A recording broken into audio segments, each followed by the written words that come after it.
Il n'y aura ni référendum ni élection avec Jovenel Moïse, prédit Joseph Lambert.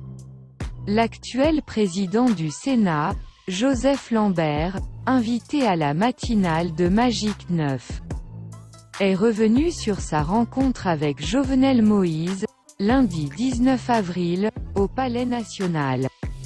L'élu du Sud-Est a révélé l'essentiel de sa conversation avec le locataire du Palais national, contesté par différents secteurs de la vie nationale. Je lui ai dit qu'il n'existe que deux options. Il peut rester en mode adelante vers le référendum, sans le support de la communauté internationale, de ses alliés notoires.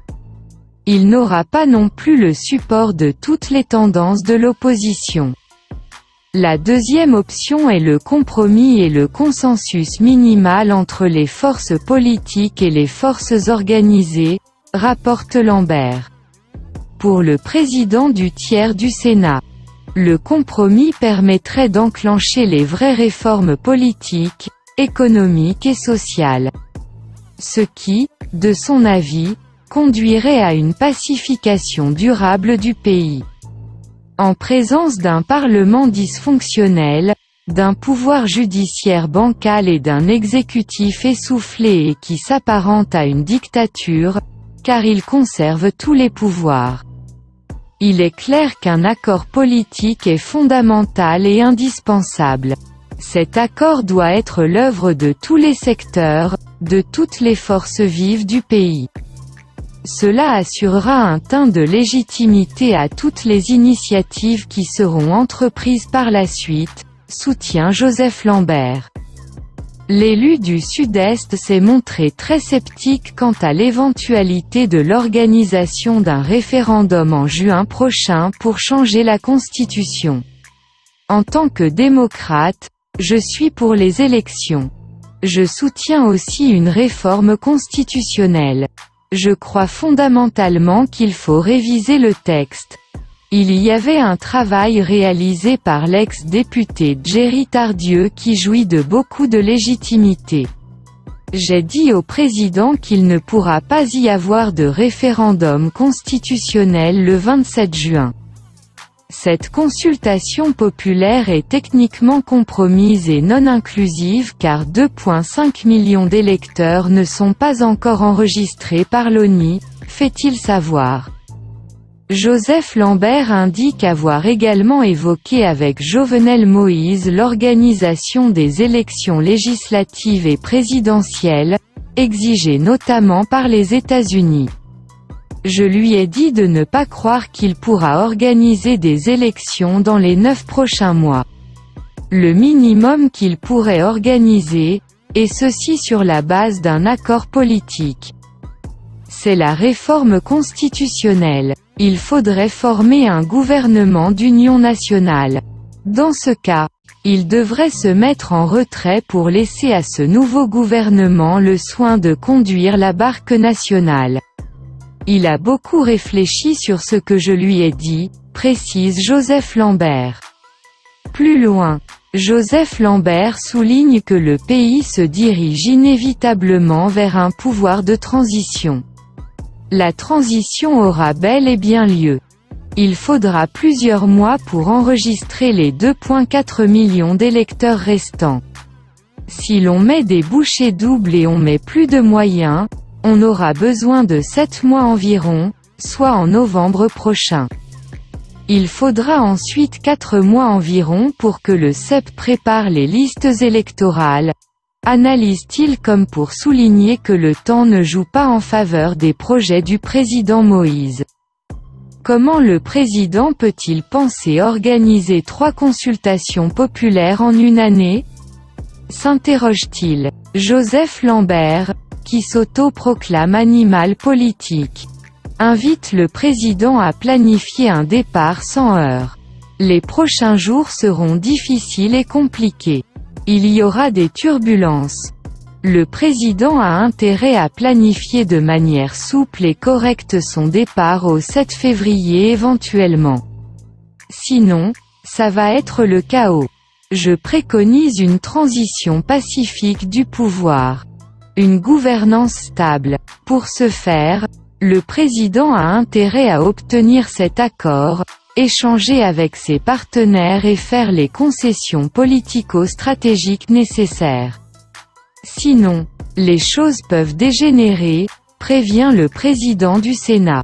Pour illustrer ses prévisions, Joseph Lambert a raconté une anecdote à propos de l'ancien président Michel Martelly qu'il avait consulté sur la possibilité de quitter le pouvoir le 7 février 2016 ou le 14 mai 2016.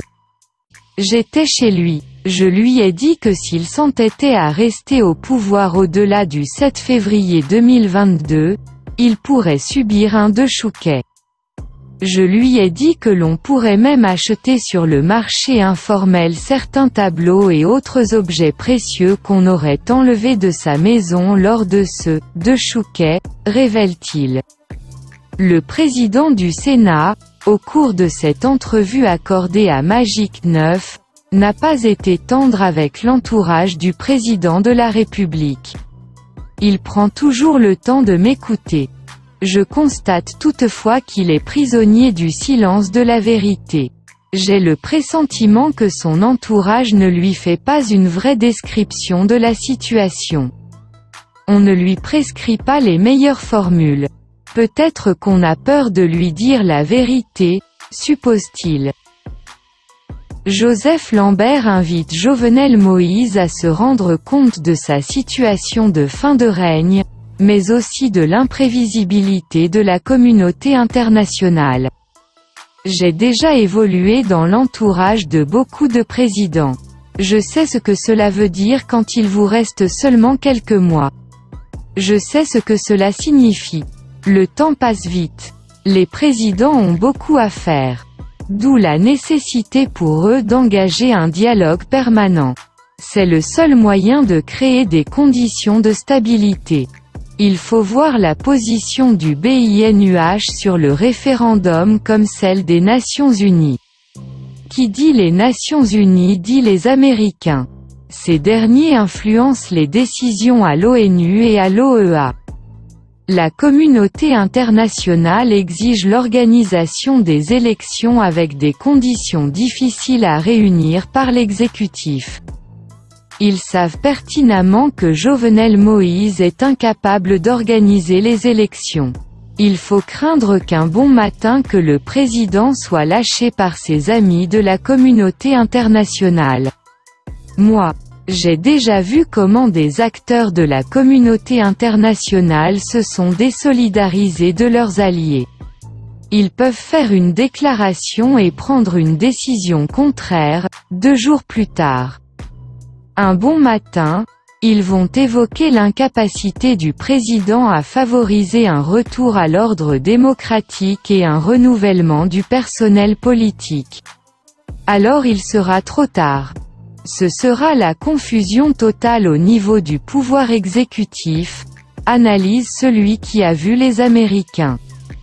L'ONU et l'OEA lâché en 2010 le président René Préval et son candidat Jude Célestin au profit du candidat Michel Martelly.